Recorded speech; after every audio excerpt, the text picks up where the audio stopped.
وبركاته. إن الحمد لله نحمده ونستعينه ونستغفره ونعوذ بالله من شرور أنفسنا ومن سيئات أعمالنا. من يهد الله فلا مضل له ومن يضلل فلا هادي له.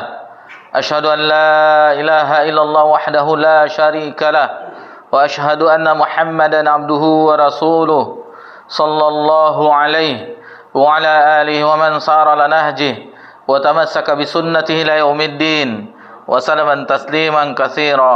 يا أيها الذين آمنوا اتقوا الله حق تقاته ولا تموتن إلا وأنتم مسلمون.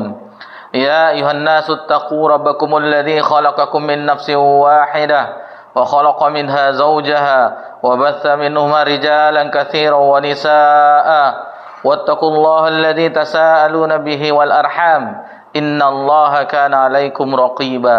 يا أيها الذين آمنوا اتقوا الله وقولوا قولا سديدا يصلح لكم أعمالكم ويغفر لكم ذنوبكم ومن يطع الله ورسوله فقد فاز فوزا عظيما.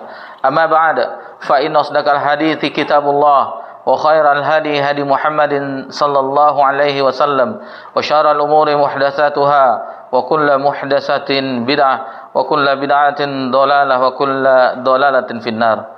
Alhamdulillah, puji syukur hanya milik Allah Subhanahu wa taala. Allah Subhanahu wa taala senantiasa mencurahkan nikmat kepada seluruh makhluknya dan itu tidak pernah terhenti walaupun sekejap mata. Salawat beriringkan salam kepada Nabi kita tercinta Nabi Muhammad sallallahu alaihi wasallam. Alhamdulillah, di malam ini di tanggal 14 Rabiul Awal 1448 Hijriah bertepatan 26 Agustus 2026 Masehi. Alhamdulillah kita berkumpul kembali di tempat yang mulia ini dalam rangka beribadah kepada Allah Subhanahu wa taala. Alhamdulillah, di antara nikmat masih bisanya kita melanjutkan kegiatan kita di dalam mempelajari firman Allah Subhanahu wa taala. Di antara nikmat yang begitu banyaknya. Namun kita menghimbau tentunya bahwasanya banyaknya kejadian musibah di negeri kita seperti gempa, kebakaran hutan, lahan, kabut asap dan seterusnya. Tentunya cara kita agar musibah ini cepat berlalu, cepat diangkat oleh Allah Subhanahu wa taala itu dengan mendekatkan diri kepada Allah Subhanahu wa taala. Itu kembali kepada Allah Subhanahu wa taala, berdoa kepada Allah Subhanahu wa taala agar musibah-musibah ini cepat diangkat oleh Allah Subhanahu wa taala. Tentunya ini adalah merupakan teguran bagi kita agar kita kembali kepada Allah Subhanahu wa taala. Taib, insyaallah ini adalah pertemuan kita yang ke-40 dan alhamdulillah juz yang pertama telah kita selesaikan. Satu juz di dalam Al-Qur'anul Karim, juz yang pertama alhamdulillah telah kita selesaikan. Jadi di pekan yang lalu, di Rabu yang lalu, alhamdulillah kita bersama-sama telah mempelajari surah Al-Baqarah di ayat 135 sampai ayat 141 yang mana sebelum kita lanjutkan pelajaran kita di juz yang kedua, kita ulang kembali apa yang telah kita pelajari, bahwasanya di antaranya poinnya adalah bahwasanya orang-orang Yahudi dan orang-orang Nasrani mengklaim bahwa merekalah yang mengikuti milah Ibrahim yang hanif. Merekalah yang mendapat petunjuk, klaim mereka, pengakuan mereka. Kemudian orang-orang yang beriman itu beriman kepada apa yang telah Allah turunkan. Yang Allah turunkan dari sisinya yaitu berupa kitab-kitab yang mana Allah Subhanahu wa taala telah turunkan kepada para nabi dan rasul. Semuanya harus diimani dan tidak boleh kita membeda-bedakan di antara para nabi dan rasul tersebut. Kemudian di antara poin yang telah kita pelajari, inti pembahasannya bahwasanya ahlul kitab dituntun, istilahnya diharapkan agar mereka beriman sebagaimana berimannya para sahabat radhiyallahu anhum ajmain. Seandainya mereka beriman sebagaimana para sahabat beriman, maka mereka orang yang mendapat petunjuk. Nah, itu yang diinginkan. Tetapi kenyataan sebaliknya, hanya sedikit dari mereka yang beriman terhadap apa yang dibawa oleh Nabi sallallahu alaihi wasallam. Kemudian penjelasan tentang sibghatullah. Sibghatullah yang intinya itu adalah maknanya, intinya yang telah kita pelajari itu adalah agama Allah. Sibghatullah itu agama Allah. Kemudian poin berikutnya yaitu Rabb yang kita dengan ahlul kitab, Rabbi wa Rabbukum, itu sama sebenarnya, sama Allah Subhanahu wa taala. Akan tetapi karena pengamalan mereka menyelisihi apa yang ada diturunkan kepada mereka, sehingga amalan mereka bagi mereka dan amalan kita bagi kita. Jadi itu terserah apa yang mereka lakukan, itu bagi mereka, dan kita pun sesuai dengan apa yang telah disyariatkan kepada kita. Kemudian mengenai tentang yang mendapat petunjuk, milahnya Ibrahim, mereka yang mengaku tadi dijelaskan lagi di ayat berikutnya, apakah mereka ahlul kitab itu lebih mengetahui ataukah Allah yang lebih mengetahui daripada mereka? Jadi mereka itu menyatakan bahwasanya Nabi Ibrahim dan keturunannya adalah menganut Yahudi dan Nasrani, sebagaimana tadi di ayat sebelumnya. Jadi itulah umat-umat yang terdahulu telah berlalu. Itu sebagai pelajaran bagi kita, bisanya kita mengambil pelajaran dari hal-hal kejadian di masa-masa lampau. Dengan mengharap pertolongan Allah, ya, taufik dari Allah Subhanahu wa taala, dan senantiasanya kita diberikan kesabaran di dalam mempelajari firman-Nya, maka insyaallah di malam ini kita lanjutkan ke juz yang kedua. Juz yang kedua masih di dalam surah Al-Baqarah. Mari kita lanjutkan dan kita dengarkan bunyi ayatnya di ayat 142 dan 143. Fadhal.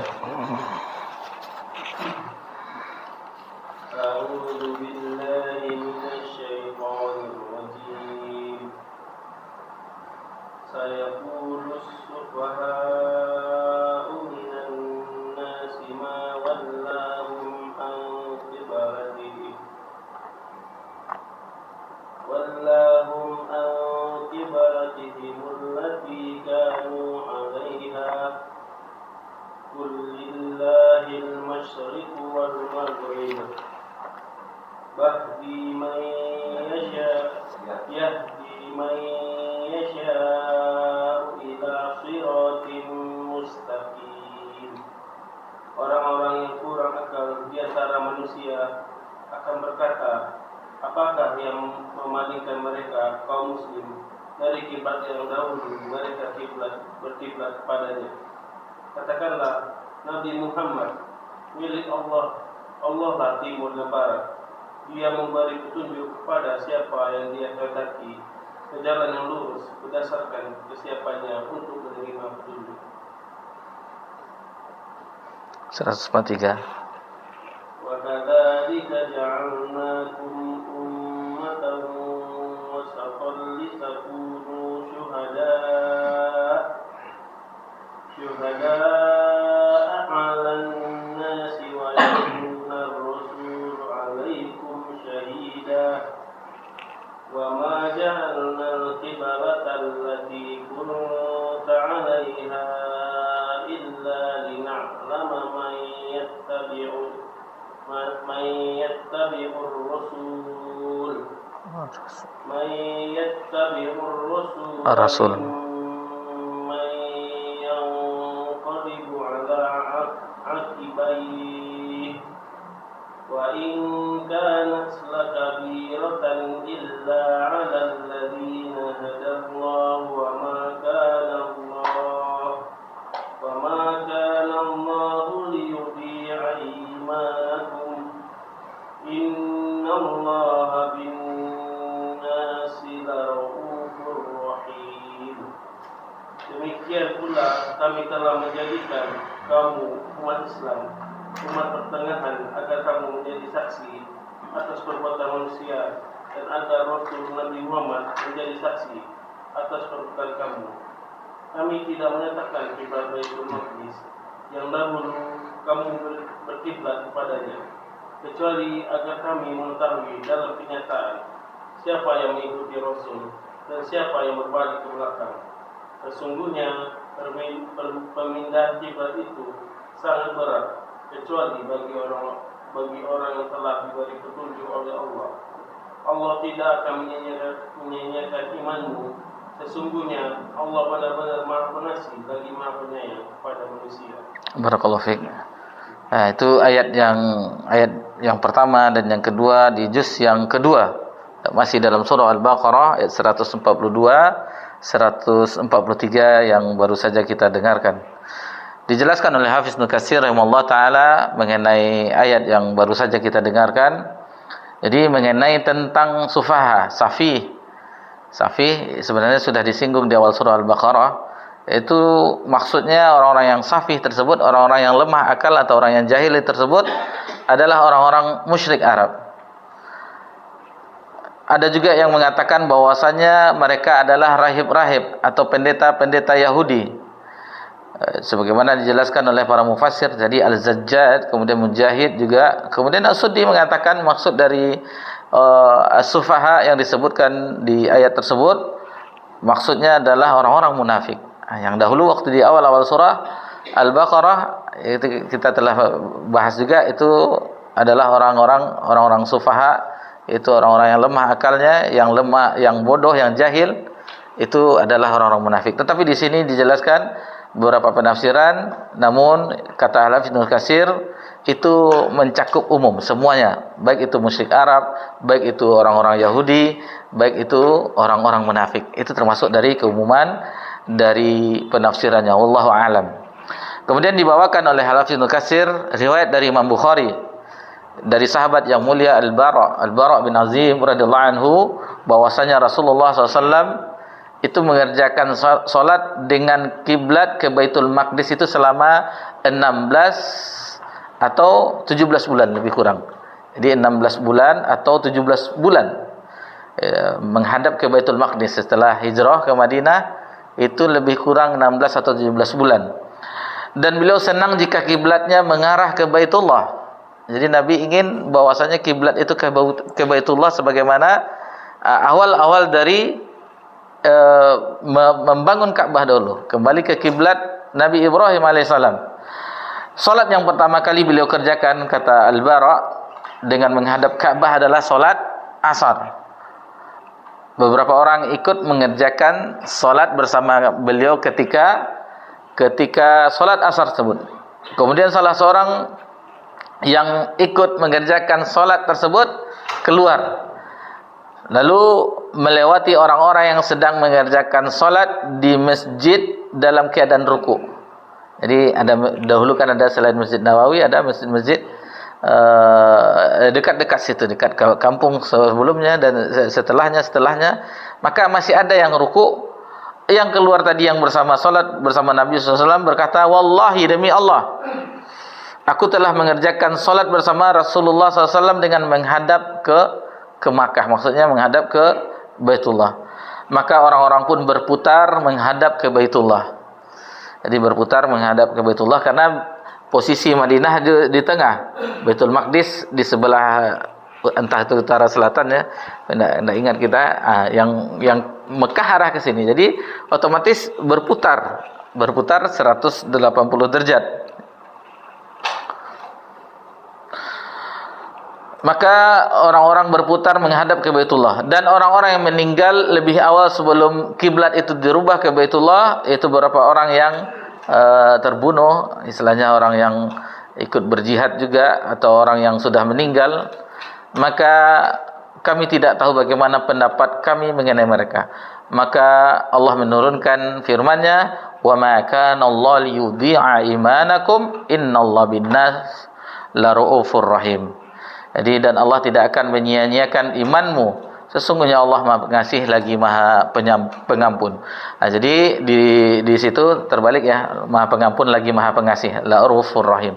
Kemudian itu Allah, jadi ada sebagian bagaimana orang yang masih menghadap ke Baitul Maqdis, tetapi sebelum mereka pindah ke Baitullah, bagaimana posisinya, bagaimana keadaannya. Jadi Allah, wa ma kana Allah liyudi'a imanakum. Allah tidak menyia-nyiakan iman kamu. Di sini diriwayatkan Imam Bukhari dan juga Imam Muslim dari jalur yang berbeda.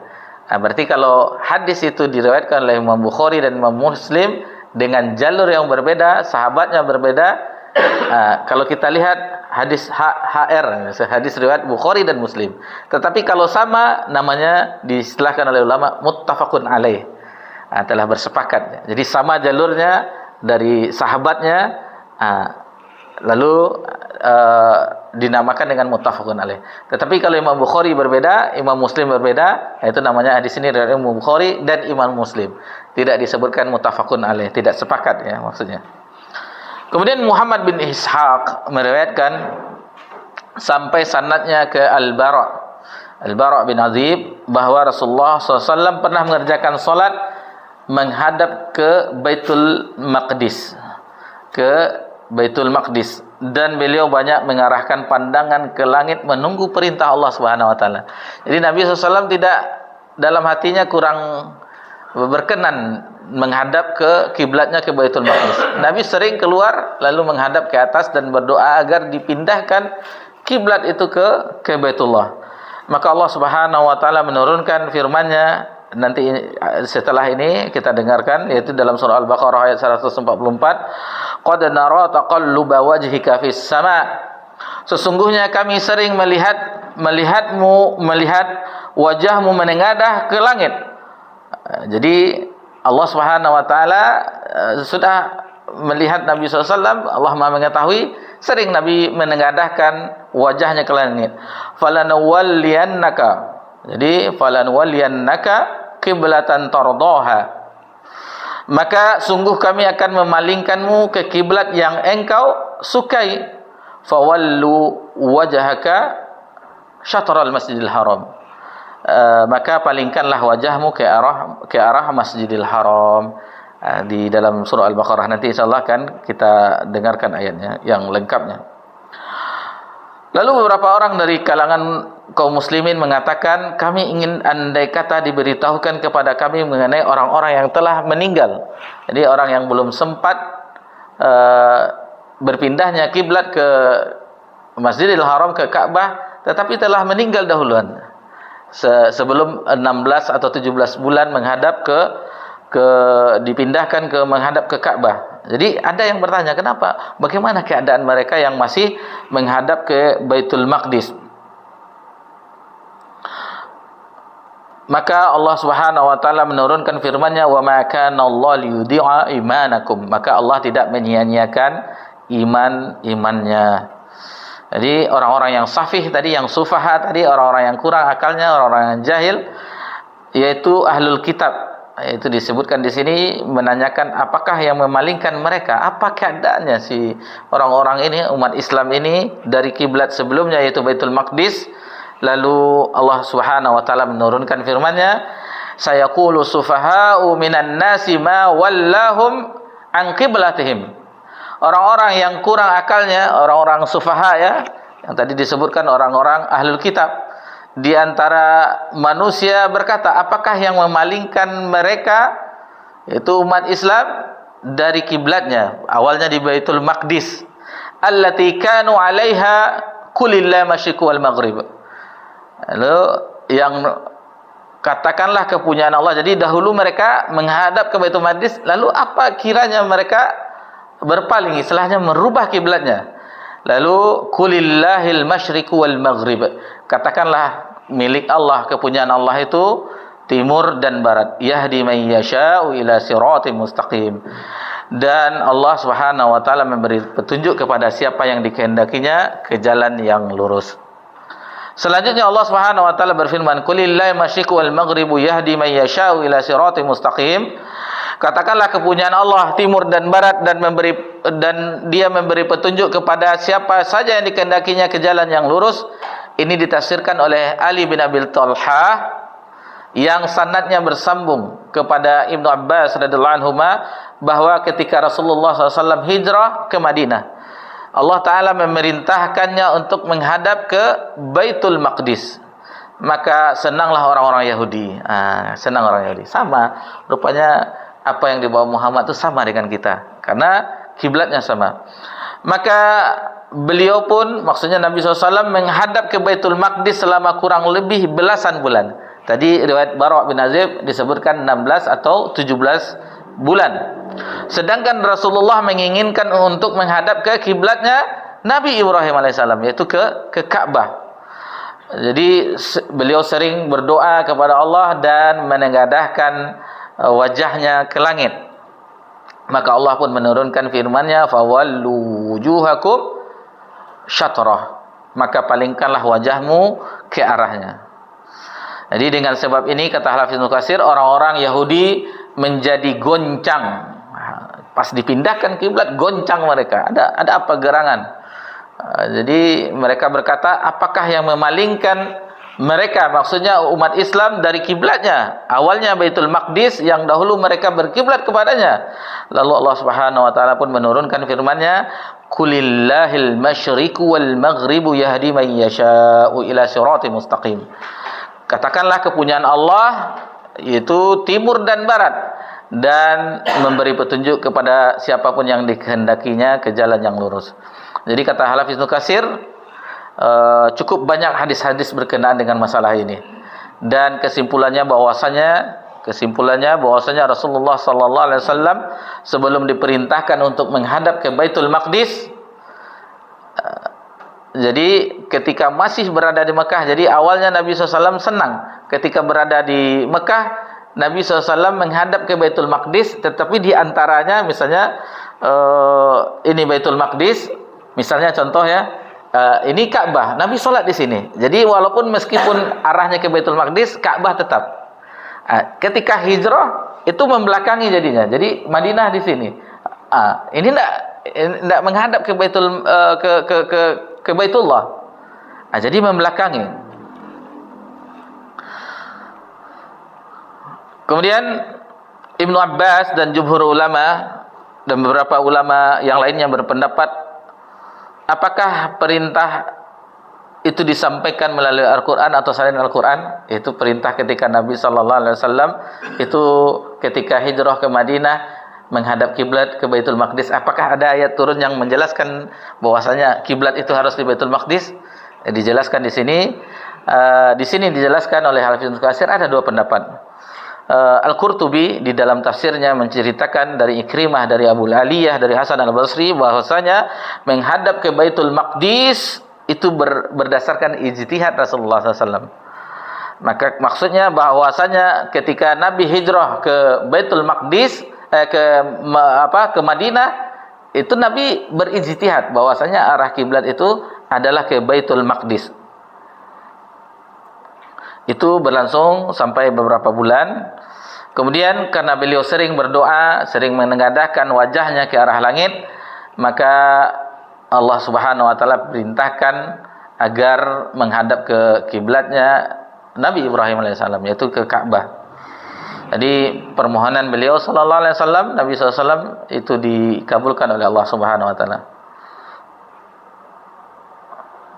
Setelah ada perintah untuk dipalingkan kiblat ke Ka'bah, maka Nabi setelah melakukan hal demikian, itu berkhutbah memberitahukan kepada para sahabat ketika itu, orang-orang kaum muslimin, agar pindah kiblatnya ke Baitullah setelah mereka beberapa bulan itu di Baitul Maqdis.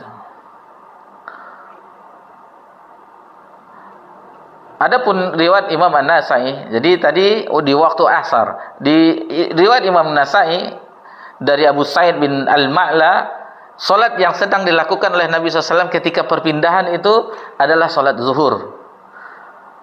Jadi aku dan sahabatku adalah orang yang pertama kali mengerjakan salat dengan menghadap Ka'bah. Jadi ini tadi berbeda dari riwayat Bara' bin Azib, itu di salat asar. Adapun ada riwayat dari Sunan An-Nasa'i itu ketika salat zuhur.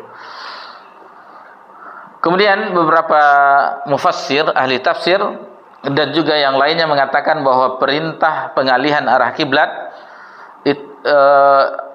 turun kepada Rasulullah SAW ketika beliau sudah mengerjakan 2 rakaat salat zuhur, yaitu tepatnya di Masjid Bani Salamah. Kemudian masjid itu dinamakan dengan Masjid Qiblatain yang sekarang ya, yang putih itu warnanya. Kalau dari arah Kuba itu sebelah kanan. Biasanya orang yang city tour, bagi yang ziarah ke Madinah, ke kota Nabi, kalau travel yang kawan-kawan kita itu tidak turun itu. Tapi kalau travel yang lain turun di situ, sholat. Tapi tidak ada keutamaannya. Yang ada keutamaannya adalah Masjid Kuba. Masjid Kuba.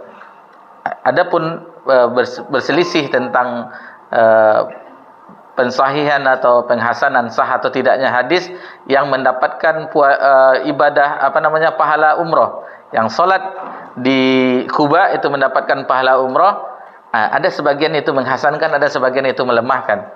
Kemudian adapun tentang keutamaannya, bahwasanya Nabi itu setiap hari Sabtu baik dengan berjalan kaki dan berkendaraan itu pergi ke Masjid Kuba, itu hadisnya sahih.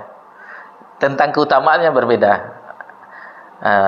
Mendapatkan pahala umroh, ada yang mengatakan itu sanadnya dhaif. Misalnya kalau kita dengar, oh ya, ada penelitian yang demikian. Baik. Kemudian hadis dari Nuwailah binti Muslim, bahwasanya telah sampai kepada mereka berita mengenai hal itu sedang mereka dalam keadaan mengerjakan solat zuhur. Nuwailah berkata, maka jamaah laki-laki bertukar tempat dengan jamaah wanita. Jadi awalnya wanita yang di belakang, laki-laki yang di depan. Kalau sudah 180 derajat, bertukar tempat. Bertukar tempat, langsung berputar. Bagaimananya tidak tahu ya. Yang penting berpindah. Yang wanitanya di belakang, yang perempuannya yang belakang, laki-lakinya langsung di bagian wanita, menghadap ke kiblat. Sedangkan penduduk Kuba menerima berita itu 2 hari setelahnya. Jadi agak terlambat. Ini dahulu belum ada WA ya, belum. Kalau ada WA kan mudah kan. Sudah ada berita pengalian. Dulu belum ada. Jadi agak terlambat penduduk Kuba, sehingga ketika mereka sholat subuh baru mendapat kabarnya. Nah, ini dijelaskan di dalam kitab Sahih Bukhari dan Muslim dari Ibnu Umar radhiyallahu anhuma. Ketika orang-orang sedang berada di Kuba mengerjakan sholat subuh, tiba-tiba ada seorang yang datang kepada mereka seraya berkata, sesungguhnya pada malam itu telah diturunkan ayat kepada Rasulullah SAW dan beliau diperintahkan untuk menghadap ke kiblat, yaitu Ka'bah. Maka hadapkanlah arah sholat ke arah kiblat, yaitu ke Ka'bah. Jadi pada ketika itu posisi mereka di Kuba itu sedang menghadap ke Syam. Istilahnya Syam ya, Palestina. Dulu Syam namanya, Baitul Maqdis, Yerusalem. Lalu mereka berputar ke arah Ka'bah sebagaimana di masjid-masjid yang lainnya. Di Qiblatain atau Masjid Bani Salimah, kemudian di Masjid Nabawi juga demikian, dan di masjid daerah-daerah kampung-kampung yang lainnya. Jadi hadis ini menunjukkan bahwa sesuatu yang menasakh atau menghapus tidak harus diikuti kecuali setelah diketahui, meskipun telah turun dan disampaikan lebih awal. Karena mereka tidak diperintahkan untuk mengulangi salat asar, maghrib dan isya, wallahu alam. Jadi sesuatu kan sudah dihapus arahnya ke dari Baitul Maqdis ke Baitullah, kan masih ada mereka mengerjakan salat yang lain. Jadi mereka terlambat mendapatkan berita. Dan Nabi SAW tidak memerintahkan mengulang solatnya. Nah, jadi tetap di subuh itu mereka berpindah arah. Kemudian Imam Ahmad bin Hanbal meriwayatkan dari Ummul Mukminin Aisyah radhiyallahu anha, Rasulullah SAW bersabda berkenaan dengan ahlul kitab, innahum la yahsudunana ala syai'in kama yahsudunana ala yaumil jum'ah. Nah, jadi sesungguhnya mereka, maksudnya orang-orang ahlul kitab, orang-orang Yahudi itu hasad kepada kita, hasad kepada kami terhadap sesuatu sebagaimana mereka hasad di hari tentang hari Jumat, yang mana allati hadanallahu laha wa dallu anha, yang mana hari Jumat itu Allah beri petunjuk kepada kita, kepada kami, kata Ummul Mukminin, sebagaimana sabda Nabi SAW, Sementara mereka tidak diberi petunjuk, disesatkan. Artinya mereka hari Sabtu, Nasara hari Ahad, hari Minggu. Wa 'alal qiblati allati hadana Allah laha wa dhallu anha. Begitu juga masalah kiblat, itu diberi petunjuk juga, itu menghadap ke Ka'bah, dan mereka itu tidak diberitahu, disesatkan, wa dhallu anha. Wa 'ala qaulina khalqal imam amin. Ini salah satu perbedaan orang Yahudi, dan mereka marah itu kalau ketika walad dolin amin. Itu marah. Di Sunan Abi Daud yang telah kita pelajari, sampai itu amin itu bergetar masjid, bergemuruh ya. Amin, keras. Kalau sekarang orang tidak terdengar, apalagi kalau di pondok-pondok gitu. Sebagaimana subuh kita sholat di Abu Darda, tidak ada yang dengar amin. Namanya santri, mungkin masih mengantuk.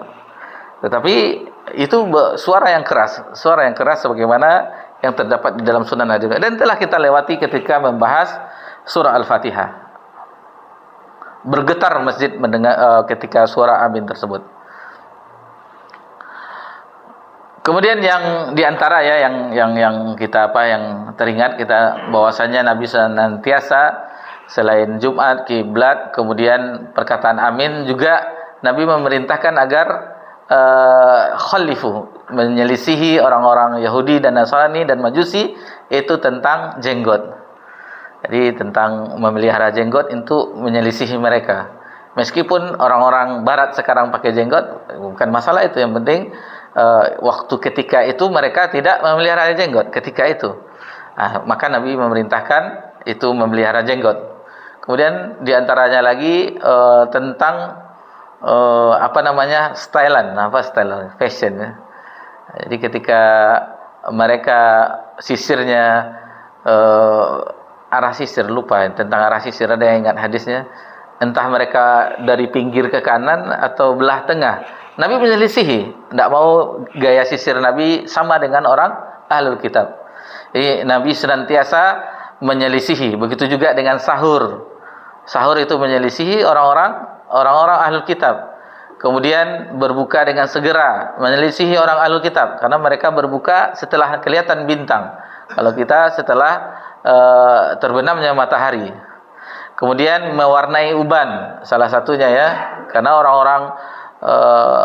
orang-orang itu membiarkan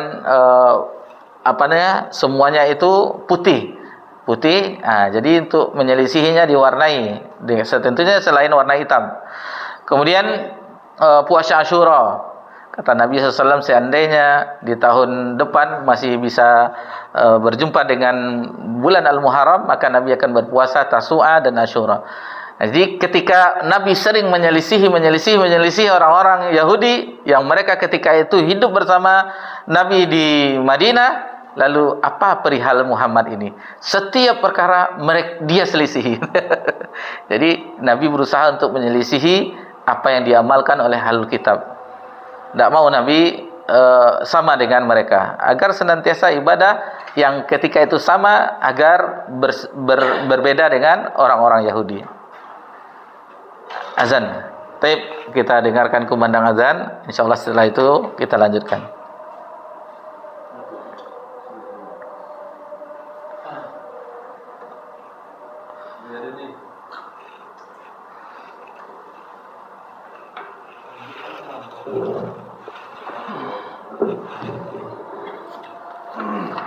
Allahu Akbar,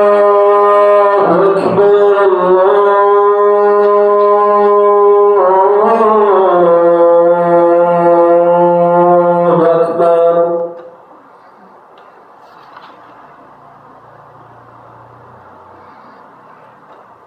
Allahu Akbar,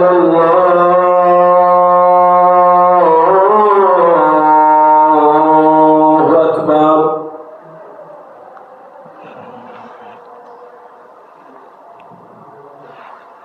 Ashhadu an la ilaha illallah.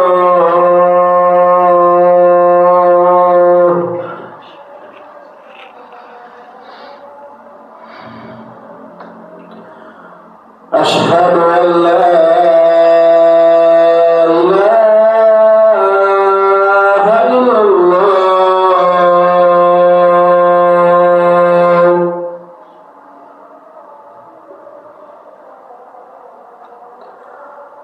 أشهد أن محمدا رسول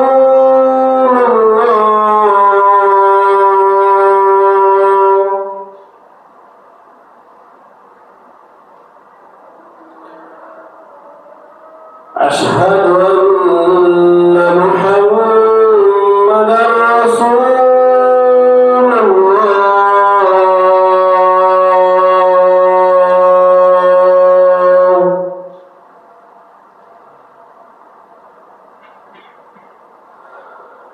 حي على الصلاة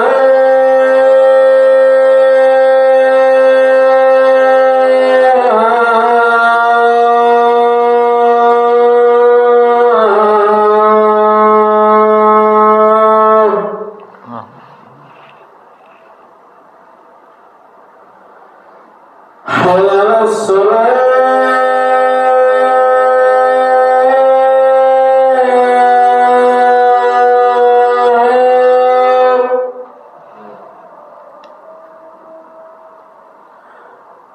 حي على الفلاح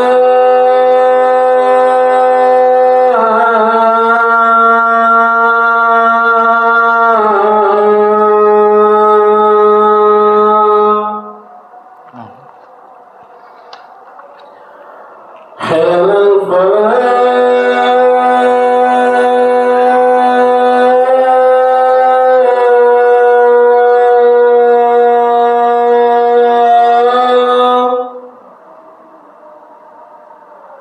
الله أكبر الله أكبر لا إله إلا الله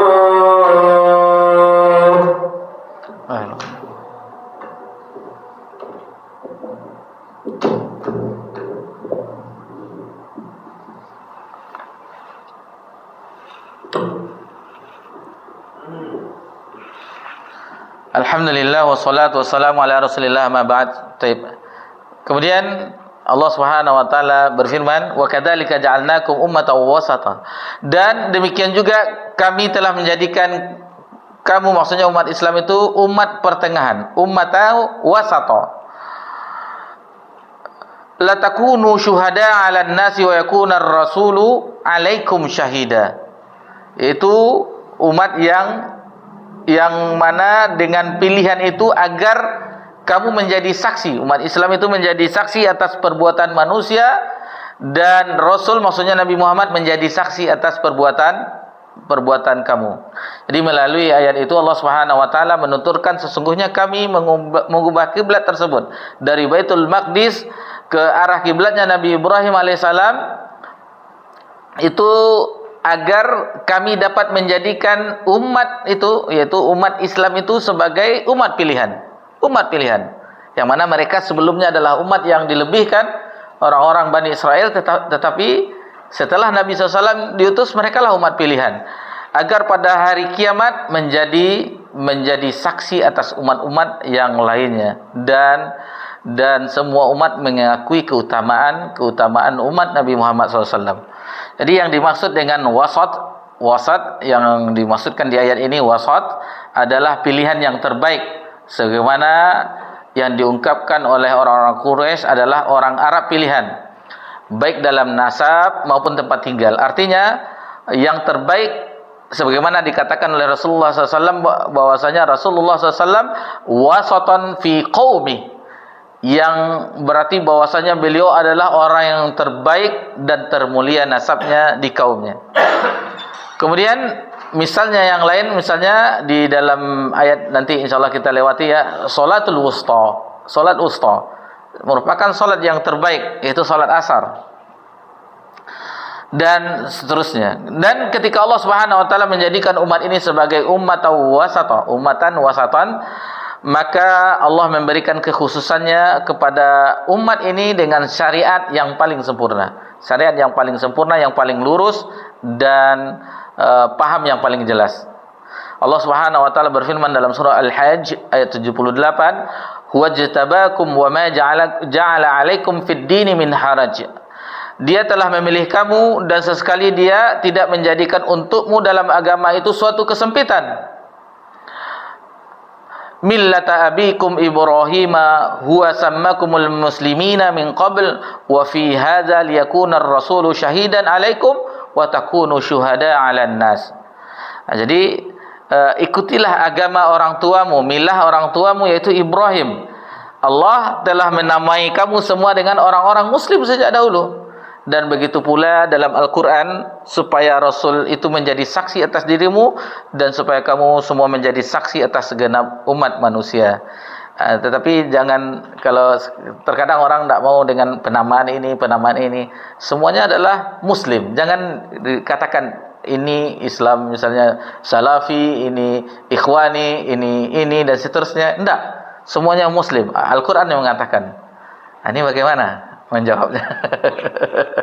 Tidak boleh. Itu berarti kita sudah mengkotak-kotak Islam. Sementara ayat mengatakan itu bahwasanya huwa sammakumul muslimina min qabl.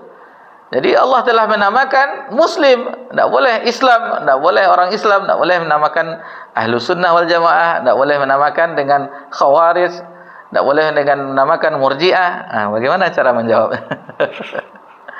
Jadi memang begitulah. Jadi kalau diperjelas ya, di hadis iftarakul ummah itu memang berbeda-beda. Jadi untuk menjelaskan mana yang masih berada di atas apa yang telah Nabi tinggalkan bersama para sahabatnya, untuk untuk membedakan itu, maka harus. Kalau tidak nanti orang yang ini, jadi orang Islam itu harus meminta ke kubur kiai ya. Jadi orang Islam itu harus ini ya. Jadi orang Islam itu ada ini ya. Macam-macam. Jadi untuk membedakan Islam yang mana, Islam yang sesuai dengan Al-Quran dan Sunnah, sesuai dengan pemahaman para sahabat. Syekh Albani ketika dialog ada dengan orang, tidak mau mengatakan Islam yang bagaimana, lalu dijawab oleh orang itu, ya Syekh, kami ini adalah Islam yang berlandaskan Al-Quran dan hadis yang sahih berdasarkan pemahaman sahabat radhiyallahu anhum ajmain. Kemudian tabi'in dan tabi'in. Kata Syekh, panjang sekali. Cukup dengan Salafi. Jadi yang itu panjang sekali. Salafi itu artinya. Tetapi sekarang sudah diselewengkan, apalagi di media-media. Bahkan sebagian ada yang semacam yang paling pendaku Salafi dan seterusnya, macam-macam. Karena fitnah ya, dan kadang-kadang Salafi takfiri, Salafi ijtihadi, Salafi Yamani, Salafi banyak variannya kata mereka, tetapi itu tetap satu. Yang hak itu tetap satu, mengikuti Al-Quran dan Sunnah sebagaimana pemahaman sahabat. Meskipun di belakang ada dipecah-pecah orang, yang memang begitulah. Karena ini sesuai dengan keinginan mereka, ini sesuai dengan mereka. Karena nama itu awalnya orang, jadi ini ya, akhirnya dirubah-rubah oleh orang. Bahkan Salafi Wahabi lah dan macam-macam. Allah musta'an. Imam Ahmad meriwayatkan dari Abu Sa'id Al-Khudri bahwa Rasulullah SAW bersabda, yad'u Nuhun yaumal qiyamah fayuqal lahu hal balagta fayaqulu na'am. Ini bagaimana beruntungnya ya umat Nabi SAW. Jadi pada hari kiamat kelak, Nuh alaihissalam itu diseru dan kemudian ditanya, apakah engkau telah menyampaikan, maksudnya risalah yang Allah berikan kepada, fayaqulu na'am. Fayudna qaumuh fayaqulu lahum hal balaghum fayaquluna ma ata min nazirin wa ma atana min ahad. Jadi ketika ditanyakan kepada umatnya Nabi Nuh alaihissalam, apakah Nuh telah menyampaikan risalah kepada kalian, kepada umat Nabi Nuh? Apa jawaban mereka? Tidak ada pemberi peringatan dan tidak seorang pun datang kepada kami. Ini umat Nabi Nuh. Nabi Nuh telah menyampaikan risalah. Fayaqulu Muhammad wa ummatuh.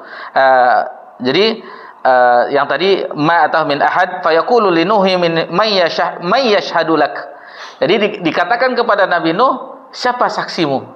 Fayaqul Muhammadu wa ummatuh, itu Muhammad dan umatnya. Qal fadzalika qauluhu, lalu Nabi SAW bersabda, dan itulah seperti firman Allah Subhanahu wa taala, wa kadzalika ja'alnakum ummatan wasata. Dan demikian kami telah menjadikan kamu umat Islam umat yang adil dan umat yang pilihan. Qal wal wastul adl fatud'auna fatashhaduna lahu bal balagh thumma ashhadu alaikum. Di akhir hadis ini Nabi sebutkan, lalu kalian diseru dan diminta memberi kesaksian bagi Nuh mengenai penyampaian risalah, dan kemudian aku pun memberikan kesaksian atas diri kalian. Jadi hadis ini diriwayatkan oleh Imam Bukhari, At-Tirmizi, An-Nasai dan Ibnu Majah. Kemudian Imam Ahmad meriwayatkan dari Abul Aswad. Jadi beliau berkata, aku pernah datang di Madinah, dan di sana sedang berjangkit penyakit yang menyerang banyak orang, dan korban pun berjatuhan dengan cepat. Lalu aku duduk dekat Umar bin Khattab radhiyallahu anhu. Kemudian ada jenazah yang lewat, lalu jenazah itu dipuji dengan kebaikan. Umar berkata, wajabat, pasti. Kemudian Umar melewati jenazah yang lain, dan jenazah itu disebut dengan keburukan, dan Umar pun menjawab wajabat, pasti. Setelah itu Abu Aswad bertanya kepada Umar bin Khattab, ya Amirul Mukminin, apa yang pasti itu? Apa maksudnya? Umar menjawab, aku mengatakan seperti apa yang dikatakan oleh Nabi sallallahu alaihi wasallam. Nah, jadi sahabat seperti itu. Kalau tidak disebutkan ayat, kalau tidak aku mengatakan sebagaimana yang dikatakan oleh Nabi sallallahu alaihi wasallam. Jadi memang begitulah para sahabat radhiyallahu anhu. Ketika di perang Yamamah banyak yang meninggal ketika Khalifah Abu Bakar As-Siddiq radhiyallahu Khalifatul Rasul yang pertama, itu banyak yang meninggal, orang-orang qurra, orang-orang penghafal Al-Qur'an. Lalu Umar khawatir nanti bisa hilang nih orang-orang penghafal Al-Qur'an, banyak yang jadi syuhada. Lalu Umar mengusulkan kepada Abu Bakar agar dibukukan, ditulis Al-Quran itu, yang ada di hafalan orang, yang dahulu ditulis di tulang-tulang, yang ada ditulis di pelepah-pelepah pohon ya, kemudian dikulit-kulit, agar itu ditulis. Apa pertanyaan Abu Bakar kepada Umar? Bagaimana aku melakukan sesuatu yang tidak pernah dilakukan oleh Nabi SAW? Lalu Umar memberi hujahnya, orang sudah banyak meninggal ini. Akhirnya berkat Umar, berkat penjelasannya kepada Abu Bakar, akhirnya Abu Bakar mengumpulkan orang-orang yang menulisnya, di antaranya Zaid bin Thabit, Utsman bin Affan, dan yang lainnya, Muawiyah bin Abi Sufyan, itu menulis firman Allah Subhanahu wa taala di dalam suatu kitab ya, namanya nanti tapi tidak selesainya nanti dilanjut di zaman Umar, dan akhirnya hanya satu mushaf di zaman Utsman. Allah Subhanahu wa taala berfirman, "Wa ma ja'alna qiblatan allati kunta 'alaiha illa lina'lama man yattabi'ur rasula mimman yanqalib 'ala 'aqibahi wa inna kanat lakabiratan illa 'alal ladzina hadallah." Jadi, dan kami tidak menetapkan kiblat yang menjadi kiblatmu sekarang, melainkan agar kami mengetahui supaya nyata siapa yang mengikuti Rasul dan siapa yang berbalik ke belakang, yang membelot. Dan sesungguhnya pemindahan kiblat itu terasa amat berat, kecuali bagi orang-orang yang telah diberi petunjuk oleh Allah. Jadi artinya Allah Subhanahu wa taala menyampaikan, wahai Muhammad, pertama kali kami mensyariatkan kepadamu untuk menghadap ke Baitul Maqdis. Kemudian kami izinkan kamu untuk menghadap ke Baitullah, agar tampak jelas siapa di antara orang-orang tersebut yang mengikuti dan mentaatimu, serta menghadap ke arah mana saja engkau menghadap, dan siapa pula yang membelot, maksudnya yang murtad. Dan pengalihan kiblat itu terasa berat, apalagi bagi orang ahlul kitab, sangatlah berat, kecuali bagi orang-orang yang diberi petunjuk oleh Allah Subhanahu wa taala dalam hatinya, serta meyakini kebenaran Rasulullah SAW dan apa yang telah dibawanya, tidak ada keraguan sedikit pun tentang kebenarannya. Dan Allah Subhanahu wa taala dapat berbuat apa saja yang dikehendakinya dan memastikan sesuai dengan keinginannya. Jadi di sini Allah Subhanahu wa taala mempunyai hikmah yang sangat sempurna dan hujah yang sangat kuat, dan semuanya itu berbeda dengan orang yang di dalam hatinya ada penyakit ya, yaitu setiap kali terjadi suatu persoalan timbullah keraguan dalam hatinya, sebagaimana hal itu menimbulkan keyakinan dan perbenaran dalam hati orang-orang yang beriman. Sebagaimana Allah Subhanahu wa taala berfirman dalam surah At-Taubah ayat 124 sampai 125, "Wa idza ma unzilat suratun faminhum may yaqulu ayyukum zadatu hadhihi imana." Dan apabila diturunkan suatu surat, maka di antara mereka orang-orang munafik itu ada yang berkata, siapakah di antara kamu yang bertambah imannya dengan turunnya surat ini? Fa ammal ladzina amanu fazadathum imana. Adapun orang-orang yang beriman, maka surat itu menambah imannya. Wahum yastabshirun, dan mereka merasa bergembira dengan turunnya surat-surat tersebut, ayat-ayat yang turun. Fa ammal ladzina fi qulubihim maradun fazadathum rijsan ila rijsihim. Dan adapun orang yang dalam hati mereka ada penyakit, maka dengan surat itu bertambah kekafiran mereka di samping kekafiran yang telah ada. Jadi orang yang teguh dalam membenarkan Rasulullah SAW dan mengikutinya serta menghadap seperti yang diperintahkan Allah tanpa keraguan sedikit pun, berasal dari para tokoh sahabat. Ini disebutkannya keunggulan. Al-Hafiz Ibnu Katsir memberi syarat keunggulan dari para sahabat. Mereka lah yang tidak ada ragu sedikit pun tentang apa yang diperintahkan oleh Allah, apa yang telah dikabarkan oleh Rasulullah SAW. Sebagaimana ulama berpendapat bahwa as-sabiqunal awalun dari kalangan muhajirin dan ansar adalah orang-orang yang mengerjakan salat dengan menghadap dua arah kiblat, yaitu di Baitul Maqdis dan Baitullah. Kemudian wa ma kana Allah liyudhi'a imanakum, dan Allah tidak akan menyia-nyiakan imanmu, artinya salat kalian di Baitul Maqdis sebelumnya itu pahalanya tidak sia-sia. Meskipun orang yang telah meninggal sebelum pindah kiblat itu ke Baitullah, apa yang telah mereka lakukan itu tidak sia-sia di sisi Allah. Adapun di dalam sahih hadis dari Abu Ishaq As-Subai dari Al-Bara yang katanya ada beberapa orang yang telah meninggal sedangkan mereka salat menghadap ke Baitul Maqdis, maka para sahabat menanyakan tentang keadaan mereka dalam hal ini. Lalu Allah Ta'ala berfirman, wa ma kana Allah liyudhi'a imanakum, dan Allah tidak akan menyia-nyiakan imanmu. Di hadis ini dari Imam Tirmizi dari Ibnu Abbas dan dinyatakan sahih. Jadi masih firman Allah Subhanahu wa taala, wa ma kana Allah liyudhi'a imanakum. Artinya salat yang kalian kerjakan dengan menghadap kiblat yang pertama yaitu Baitul Maqdis dan pembenaran terhadap nabi kalian, kata Al-Hafiz Ibnu Katsir, serta ketaatan kalian mengikutinya menghadap kiblat yang lainnya yaitu dipindahkan ketika ke Ka'bah, akan memberikan pahala atas semuanya itu. Innallaha bin-nasi laraufur rahim. Jadi ini ditutup ya dengan Allah menyebutkan tentang sifatnya, innallaha bin-nasi laraufur rahim. Sesungguhnya Allah Maha Pengasih atas dan penyayang atas manusia ya, seluruhnya. Allah Maha Pengasih. Di sini Al-Hafiz Ibnu Katsir membawakan sebuah hadis yang mungkin kita sudah mengetahuinya. Anna Rasulullah SAW ra'a imra'atan minas sabi qad furika baina wa baina waladihi wa fajalat qula wajadat sabiyya minas sabi akhazat fal yasaqtu bi sadriha wa hiya taduru ala waladiha. Jadi Rasulullah SAW pernah melihat seorang wanita di suatu peperangan ya, yang mana wanita tawanan itu dipisahkan dari bayinya. Lalu dia mencari bayinya ke sana ke sini, lalu ketika mendapatkan bayi itu dirangkulnya, dipeluknya, rupanya tidak bayinya. Ditaruhnya, dirangkul, pas berjumpa dipeluknya dengan tangisan, lalu didekapnya di dadanya, lalu ketika itu falamma wajadtu dhammatu ilaiha wa alqamatsu thadiyaha. Ketika didapatinya maka didekapnya erat-erat sambil menangis, lalu diberikannya asupan ASI ya.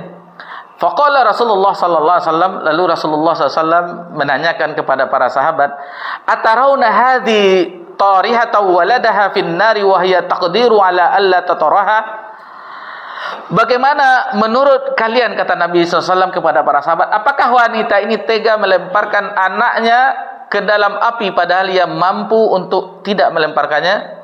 Lalu apa kata para sahabat? Qalu la ya Rasulullah. Mereka menjawab, tidak ya Rasulullah. Lalu Nabi SAW bersabda, fa wallahi, demi Allah, Allahu arhamu bi ibadihi min hadi biwaladiha. Sesungguhnya Allah lebih banyak penyayangnya, kasih sayangnya daripada seorang ibu kepada kasih sayang ibu ke anaknya tersebut.